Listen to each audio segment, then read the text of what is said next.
Welcome to the Talent with Purpose Project podcast. If you dream of making it in film, fashion, television, or theater, you're in the right place. Join us as we connect with today's top talent agents, managers, and casting directors, as well as performers who started out just like you, bringing you insider insights and expert guidance to help you shine in the performing arts. Brought to you by Gold Talent International, this podcast is your gateway to success, from Hollywood to Las Vegas and beyond. Are you ready? Let's go. Today's podcast guest is a visionary whose work transcends industries and borders. Anthea Thyssen-Ambursley is more than an entrepreneur. She's a movement maker, author, speaker, humanitarian, and founder of Afri-CAN Child, Your Time Is Now. Anthea has dedicated her life to unlocking potential across Africa and beyond. Her journey, from corporate South Africa to global changemaker, is a testament to what happens when purpose leads the way. Through literacy campaigns, mindset transformation, and legacy-building platforms, Anthea empowers individuals to rise above limitation and embrace their Afri-CAN identity. As the founder of Afri-CAN Child, Your Time Is Now, FamTV Africa, and Afri-CAN Earthizens, we explore her philosophy, her fire, and the frameworks she's built to help others lead, create, and thrive. If you're ready to think bigger, act bolder, and live with purpose, this conversation will light the path. This is purpose-driven talent in its purest form. Let's begin. And there we go. And today's guest is Anthea, and we are really excited to have her on board with us for this particular episode of the Talent with Purpose podcast, because this is a very well-traveled, very well-learned person with a great deal of inspiration to offer the world and to offer the world of performing arts and talent. Anthea, tell me, please, what were you doing at the Business Leaders Award function? I was a witness of how leaders across the continent was being honored for their leadership skills within their specific fields. So it was all industries that was covered. But what struck me the most was the keynote speaker's opening the evening, where he said that his vision and his dream is for any leader in the world to become a purposeful leader. Because the moment you lead with purpose, the fulfillment and the authenticness is within your leadership. And so your character reflects through your passion. And your passion is the action, and it also spills over to people, because people see the genuine character of your leadership skills. And that was very striking for me, because right now in the world, we sit with a leadership crisis where our leaders don't have any morals, no leadership. People are being appointed in positions because of corruption, of nepotism, of favoritism, of status. And yet, that is not the leadership the world needs right now. The people that really needs to lead are not in these leadership positions. And that's why leadership around the world looks like chaos, because everything goes. If you don't know what you stand for, you fall for everything. And every time you see leaders coming out and they respond to the media or they respond to anything that was said, and then you realize if you don't lead from within, the vulnerability makes you become so emotional.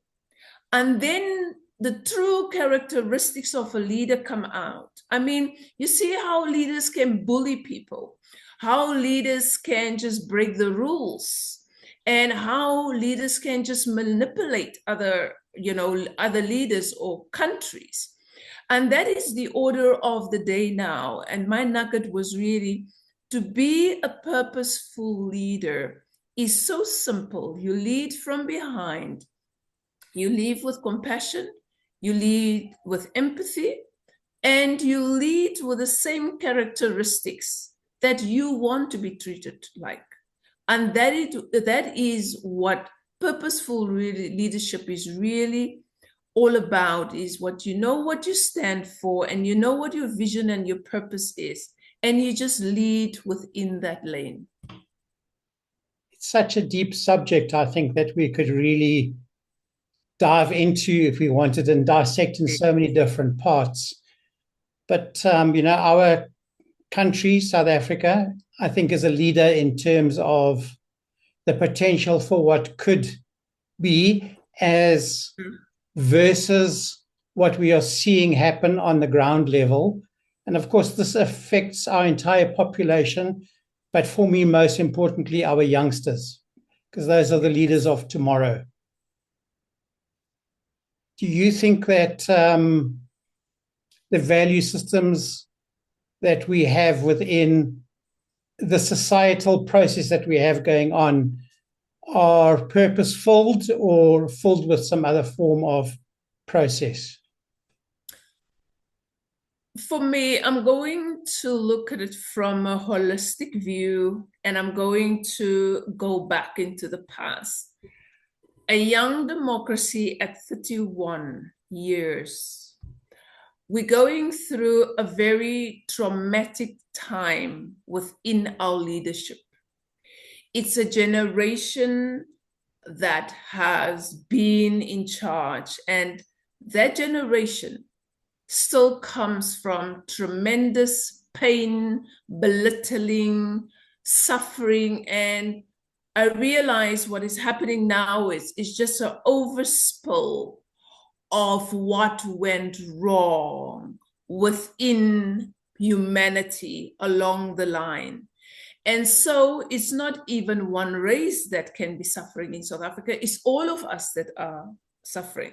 So we are all suffering in the aftermath of something that was not designed by you and me. We, as most citizens, were just caught up in this.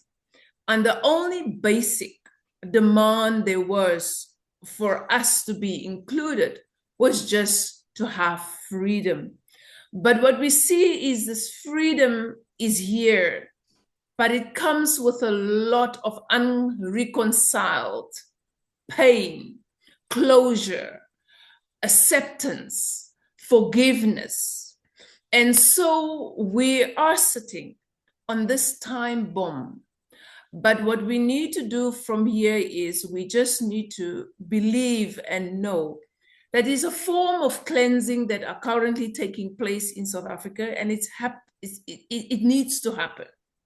All around the world, all countries, generations need to go through a cleansing process.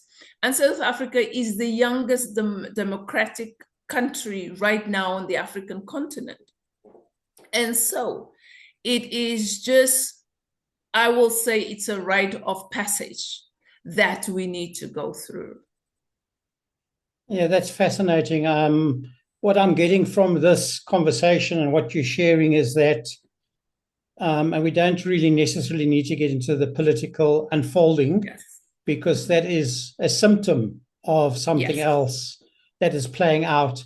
But when one searches for identity within one's life, and it's based on stories from the past, events and experiences from the past, which, yes, some are relayed to people in terms of a belief system. Yes. You're very much a humanitarian. You always look for the very best in Yes. a situation or a person, which has led to the initiative that you call Afri-CAN.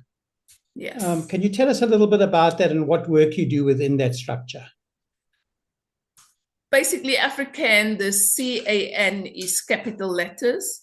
And what it means is any person with a CAN mentality can be the change on the African continent.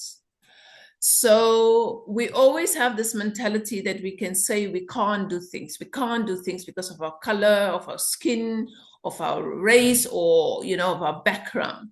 But basically, when I started off with this movement 8 years ago, I said to myself, I'm going to look for people that have a can mentality to reinvent the new future that we all desire to live in.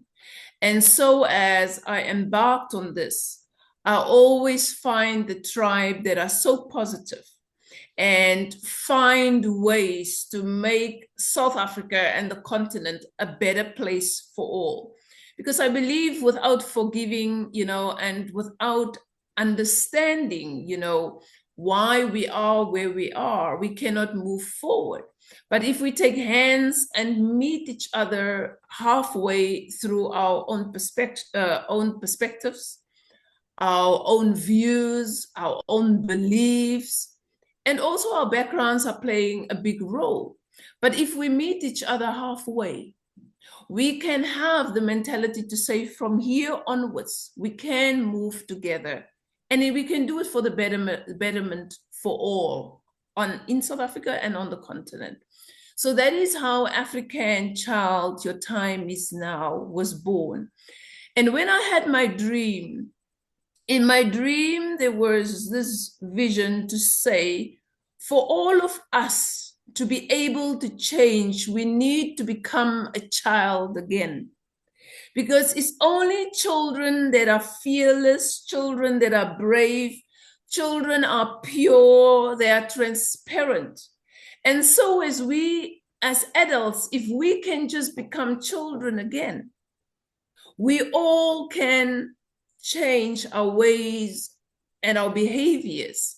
And that is how we can move forward with a can mentality and say, no, Paul, we can build together. Let's build this. You are in the entertainment industry. I'm in the art industry. How can we work together? How can we collaborate? How can we collectively do things together? And that is where Afri-CAN Child, Your Time Is Now, the name came from. It's fascinating how we follow these dreams in terms of stepping into a purpose or a role that we begin to play. And yes, the people that surround us.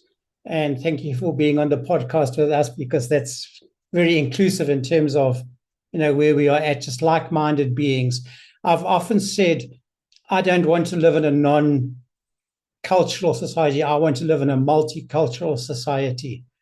And, like today, I was realizing that there's a reason why South Africa has so many different mixed mega cultures all playing out, and all vying for identity and attention and to be acknowledged for who they are. And I think that's a gift. It's not the opposite. It's actually a gift that we need to do. And we see this on a cultural level where there's exuberance and enthusiasm, say, for example, in the performing arts, in the way people do things, in the interaction that they have with themselves and with each other when they're given that opportunity.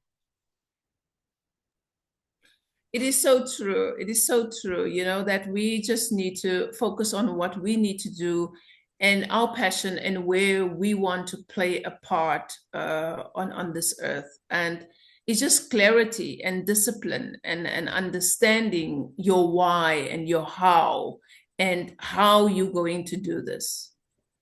So could we just ask you perhaps for some insight on anyone who wants to work on finding their purpose?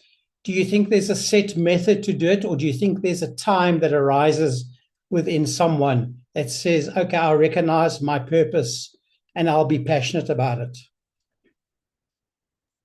It's a very difficult one, but I'm going to use myself as an example. I turned 40, a fourth cycle of awakening, but I believe when we were born, our path have been set somehow already, but it was just for us to connect with it and then find ourselves within that parameters and then move from there. So at the age of 40, I just fully surrendered to what I felt was meaningful and what I could realize what my talents and gifts were, I was just looking at all the things that makes me happy, all the things that, pump my heart, things that makes me sad in the world, things that I like and don't like. And you have to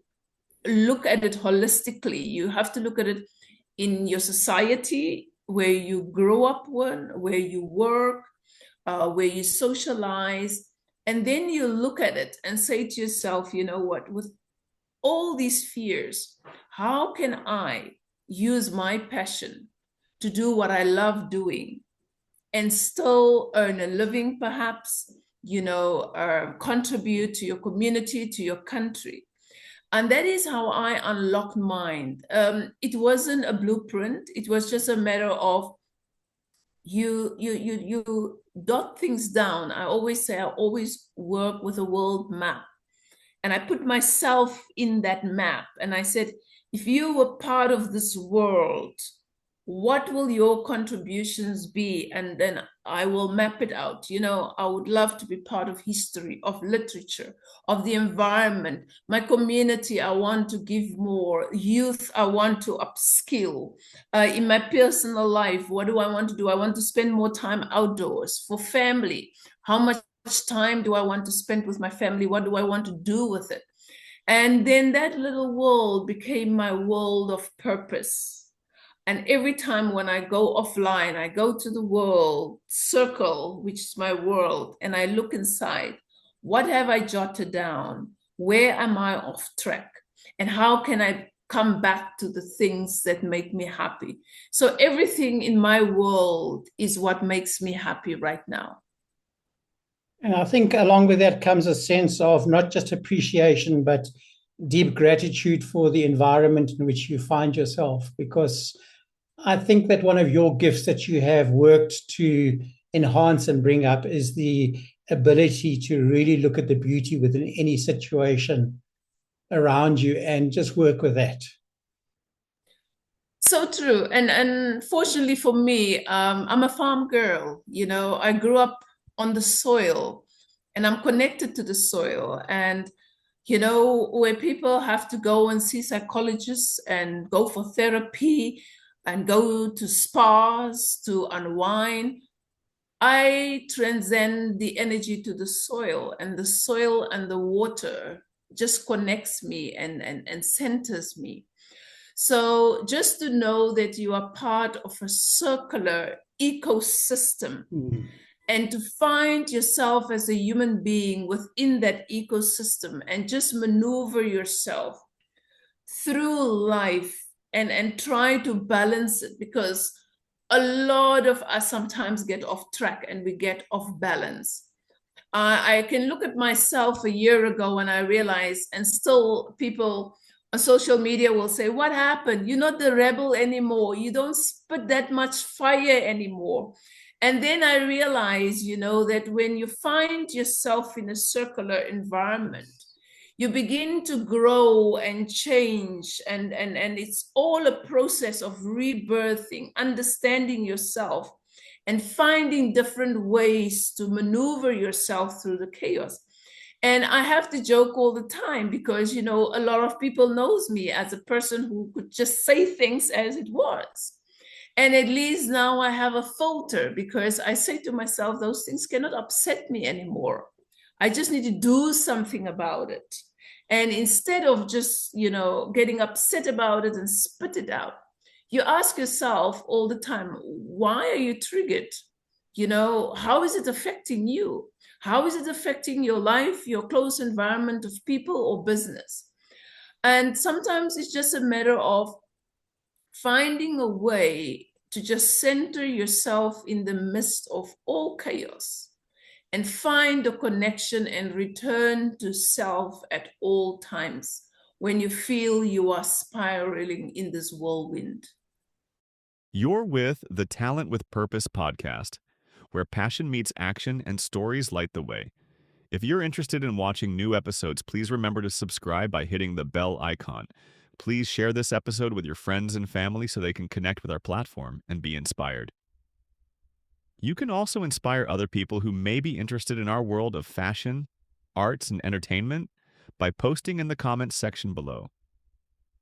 Just a simple hello or even commenting algorithm will drive this podcast to others' feeds and screens. Let's put purpose into motion and add to the whole. Thank you for subscribing and valuing our content. Are you ready for the rest of this episode? Let's go. So for my understanding of this in terms of my own context and perspective and my own inner work, my purpose is very similar. It's always to maintain that sense of self-stability. But then also, like every person has their own fingerprint. We also have our own frequency. So my purpose has been to ensure that my frequency is consistently leading the way for myself, which will then open doors for whoever wants to step into that frequency in order to find their own frequency. But I think that is the search for life within ourselves, is to find that frequency and live it in passion and live it in a more purposeful way. And that's what I see from you. And loving your social media and your posts, which you share with great freedom and abandon, of terms of showing where you're at.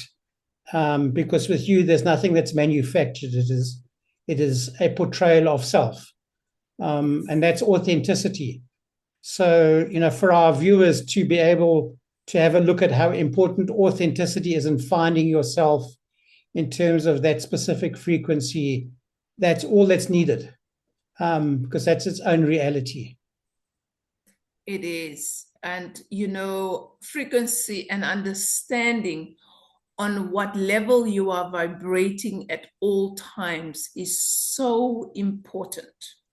Because if you go off balance, it can cause frustration, it can cause stagnation, procrastination. You can blame yourself, you can blame others, because sometimes you don't feel that you're not where you want to be.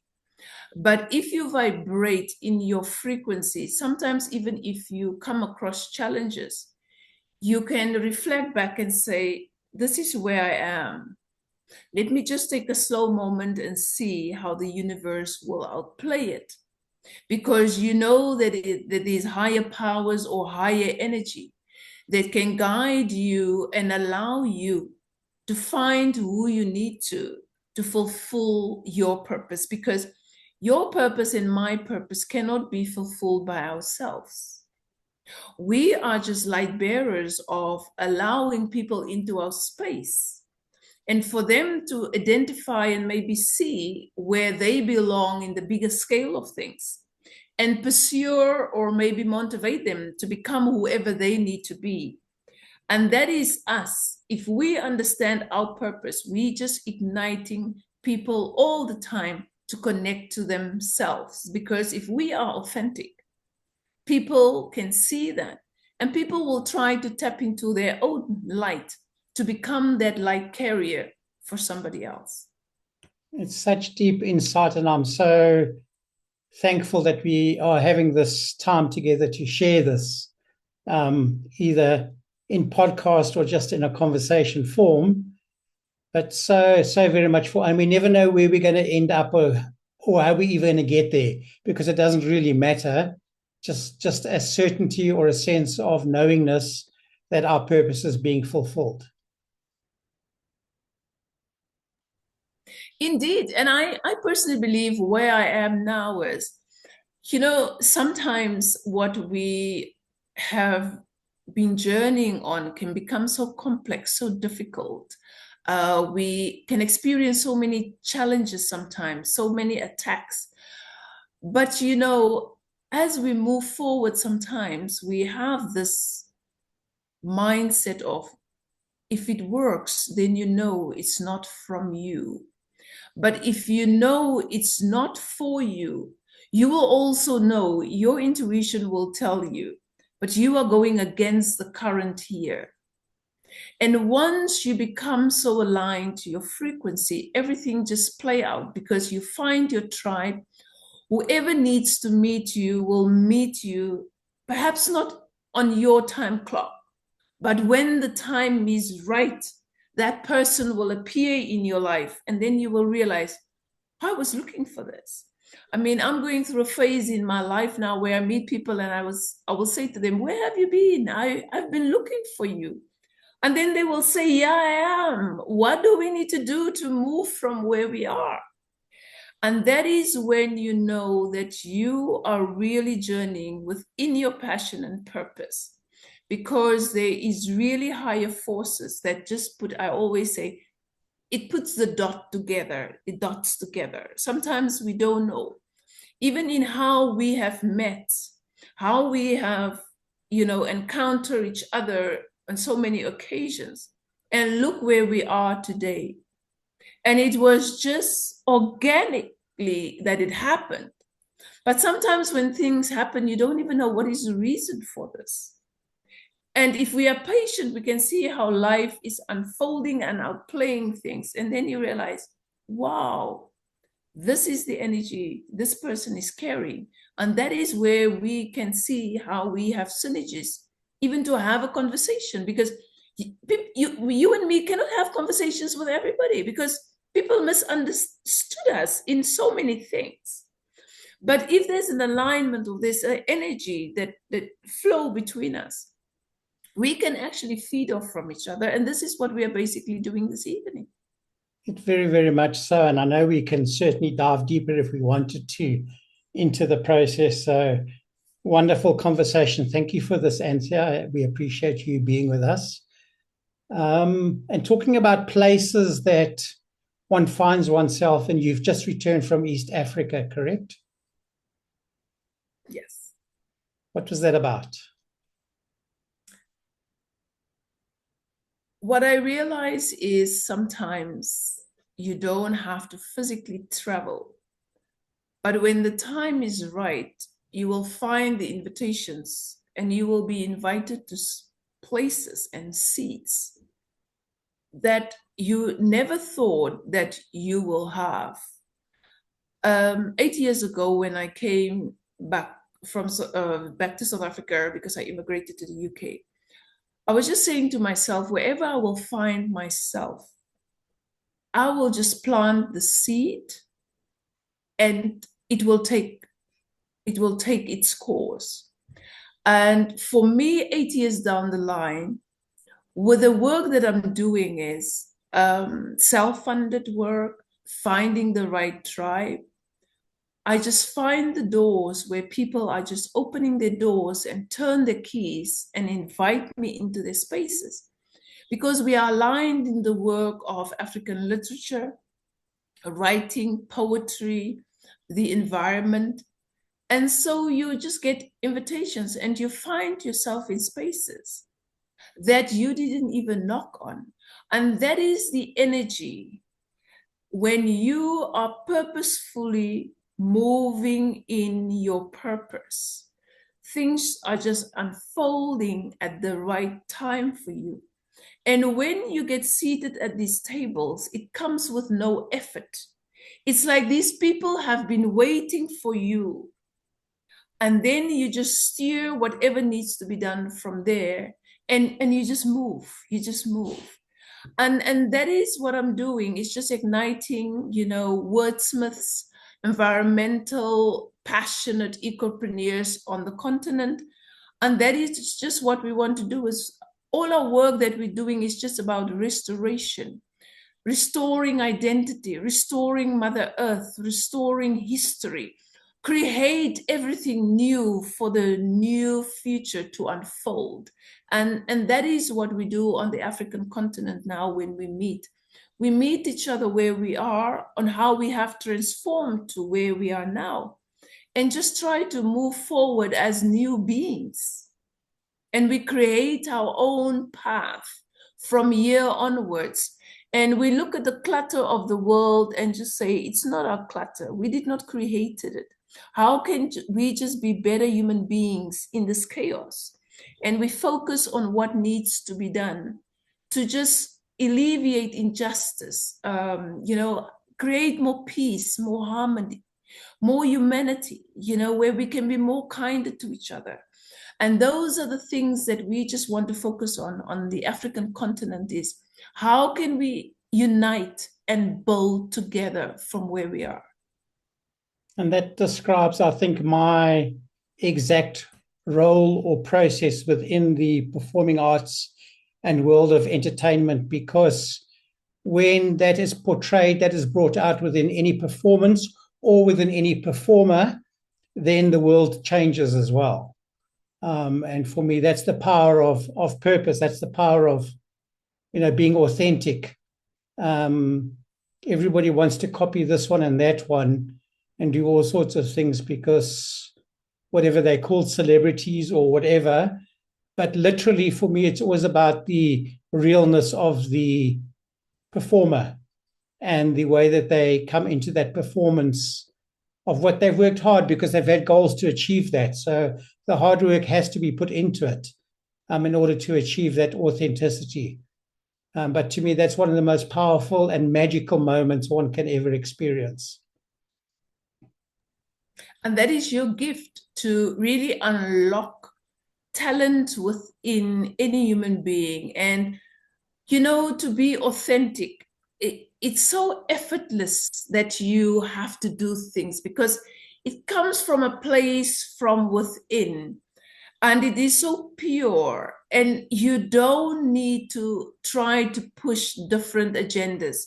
Just being yourself and just unlocking that talent from within. That is the magic.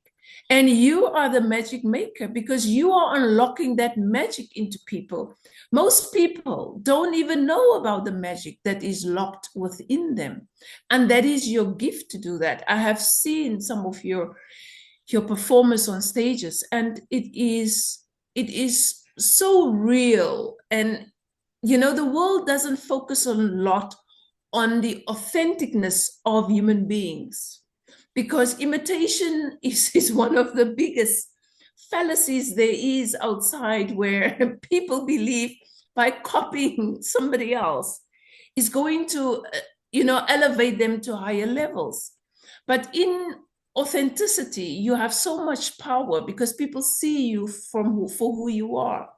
And that is the beauty of what you do. And that is the gold within all of us, is to unlock that. And that is your gift that you are allowing people to see. Well, thank you very much for giving that gem and that knowledge as well. And it's so important to us, within the structure of the process that we're working in, because ultimately we want that stability, that authenticity to touch globally. That is our purpose and our role in everything that we do. So, anybody who can't keep up with that or can't work with it, then it's naturally going to fall by the wayside. But these things that we are detailing at the moment are not something that we write down and say, this is what I'm doing. It's a flow from the self of a natural aspect of understanding that dynamic that we are born to be. And it's not about an identity, it's about an originality within the frequency of who we are. So now we're going extremely deep into the discussion, but I'm sure our audience is going to appreciate what we are sharing along the way, because to me, to be a performer is no ordinary mortal thing to do. It takes an amazing amount of courage, of foresight, of amazing amount of practice to get every single moment right, that an audience is eating out their hands, and then that magic happens of that shift within the audience on a level of frequency. So their heart centers are touched. And that to me is what the reality of entertainment is. Entertainment is not about being entertained. It's about changing something within that you realize your core self is far more than what one thought it was. That is so true. And I am a fanatic of going to performances at the State Theatre, and just to see how you as a performer have to pour yourself out in order for people to feel you, the level of vulnerability, the level of confidence that they need to tap into to allow themselves just to be. It is the most beautiful gift a human being can give to a world, because we were growing up in such ways where we need to behave, or we mustn't express ourselves too much. We mustn't allow ourselves to be too vulnerable. But in performance, you cannot fake those things, because it's in the realness that everything is felt. To cry and watch someone, to see somebody sings and they are blowing it from places and spaces from within that you can have goosebumps. I mean, that is a gift on another level. And we have to be present when we are exposed to so many people with so much talent, because a lot of talent get lost sometimes when people are not core, because they cannot see authenticness as a real gift. And so leaders like you in an industry that is allowing people to be, and allowing people to vibrate on that frequency, it's a gift in its own. And it's okay. It's okay. As long as you are happy with yourself and you pouring from a cup that you can fill up at all times, the magic is there. You will be able to fill up your cup at all times and pour from it. And that is the gift of living your life in purpose with so much fulfillment, because the rewards is there. As you said, it's the discipline. And I always say to people, discipline is your destiny, because without discipline, you cannot go to where you need to be. And it's a sacrifice in its own. But that is life, that we get rewards for what we put in and for what we are giving to others. And that is just a straightforward line of how we reap and sow. Well, I often,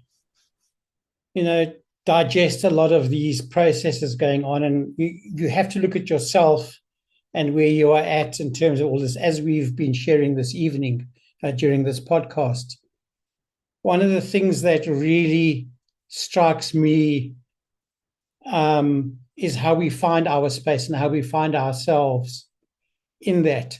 And very often we find it because we realize how important that sense of self-happiness and satisfaction within yourself and who you are is more important than anything else. And I don't think it's got anything to do with age. It might have something to do with maturity and experience, but there's an alchemy that happens when we step into that process. And that alchemy really, on a broader sense, is just magic. It is. I mean, you said it. And I always say to people, because a lot of people that know me, they always say, you're so consistent. I said, no, I'm not consistent. This is me. This is my happy vibration. And we cannot find happiness externally. It needs to come from within. And we have to work on ourselves all the time, all the time, all the time. And as we work on ourselves, we become more content. I am so content where I am right now in my life. I don't have unrealistic desires and demands from life, because the gratitude is so much that all I can think of every day is just take this happiness in, because so many people are unhappy. And when you're unhappy, you cannot flourish in life. You cannot achieve anything. And it needs to come from within. And then it needs to spill out in the external for it to take its force on what it needs to be molded in. And it's very difficult to sometimes explain to people, but you can be this too. You just need to allow yourself to be you, just connect with self. it's very difficult to connect with self. And I don't know if you've seen on Facebook, I can post a lot of pictures with a mirror, because when I went through my reflection in my life, I was like, the best thing for me to do is to look in the mirror at myself and talk to myself. And you need to talk to yourself, and you need to be gentle with yourself, but you need to also reprimand yourself, because who you see in the mirror, is that you? And is that what you want to convey to the world? And it's very difficult to live two personalities, because you need to put on these hats. And it's like, if you are in that space, how do I need to behave? And no, it's okay. You can just be you. And it's much easier. Just to be true to yourself is less stress. And the magic is within you, within your authenticity, because purity is the purest form of being. And you just need to flow. I always say to people, water is supposed to be so pure. And look how the world has contaminated water. And water is life. So find the life inside of you and just be that pure human being. And try to flow with that. And don't allow anybody to contaminate you as a happy person, as a grateful person, as a talented person, because you just need to understand your course. That's it. It's a subject so dear to my heart, literally, that my entire focus is exactly on that particular process. And I'm really enjoying this conversation. And Anthea, thank you for sharing all of this. So I've just got to ask a question now, is I know at one point you were involved in the corporate world, and then exited that world.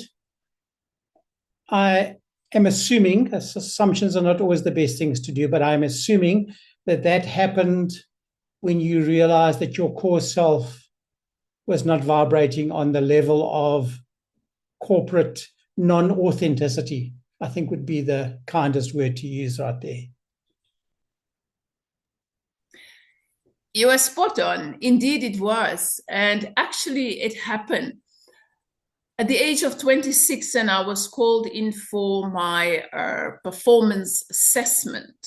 And, they do these beautiful HR reports to tell you about your analytics of your personality, the colors that you affiliate with. And the words of the psychologist was that you are going to battle in the corporate world because you are critical, you are too verbal, and you cannot say blue is blue and pink is pink.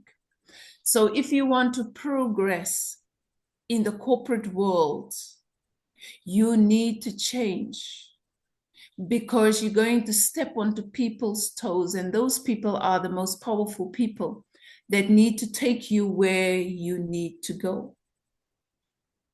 And then I reflect back on my working environment and realize that the people that I'm supposed to look up to and the people that have these top positions, that their characters were so flawed. And I made a decision at the age of 26 that I will not look up to people that do not carry values and morals and ethics. Because it's one thing to stand in an organization's vision and mission and all these principles that they have. But when you have to practice it within the working environment amongst staff, it's something else. It's a contradiction. And luckily for me, I was very young to observe that, and it didn't sit well with me. And so I decided that it's or I have to compromise myself, or I need to introspect and find my purpose.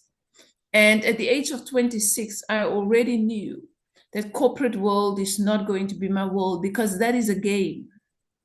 And I don't like to play games. You need to play chess all the time. You need to, watch what you're doing. And everybody wants to, climb the corporate ladder, but it's not for everybody. And I realized at that time it was not for me. And so my awakening came at a very young age, and I'm very happy, for a psychologist that was telling me, with your characteristics, you're not going to get anywhere. You're going to make too many enemies. And so I took it to heart, and I pondered on it, and I processed it, and I was able to path my way from there. Such incredible depth of process happening when we honor that inner voice of that knownness and don't fight against it. But I think it goes back to the conversation we began with about leadership and, what are we there for in terms of a people? Why do we have our leadership? And for me, there's often the process of learning to ask the questions in the right way that give you the answer that will help you forward, instead of asking questions that would give you invalid answers. Sure.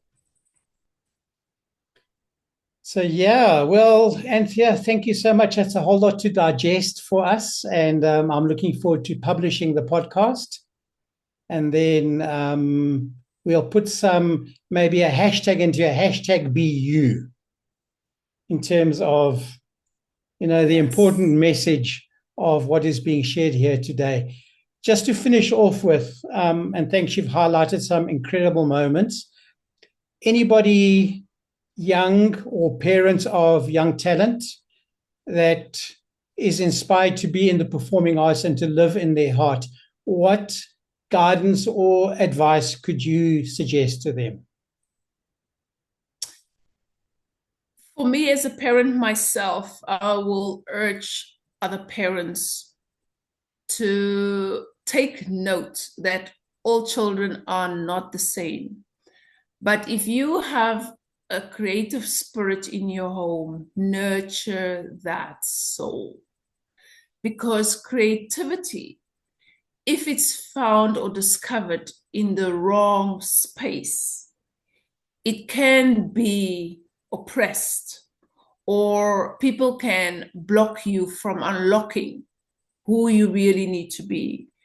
So if you see talent and you see raw talent, nurture it and allow a child to express it and hold their hands and mold them and see if they would love to do that as a career.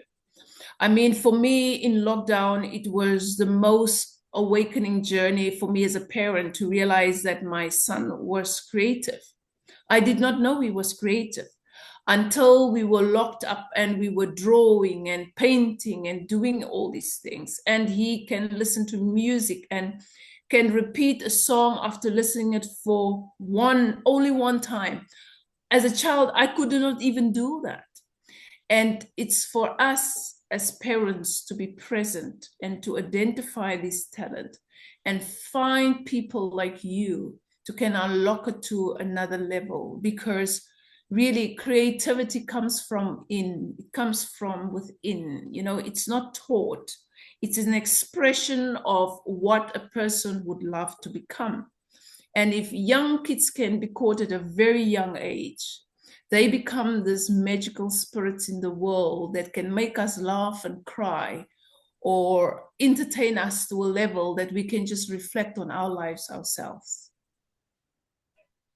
Really incredible. Thank you so much for that guidance and those beautiful words of enhanced wisdom, I think is the choice of words I'd like to use for tonight. And Anthea, thank you so much for joining us and being on the Talent with Purpose podcast and being our guest on here. We really have appreciated the gems and the jewels of who you are and what you are sharing.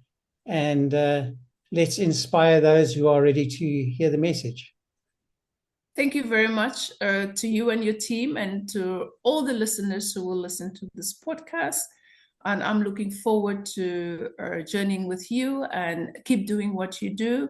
You are one of my biggest fans. I love what you're doing.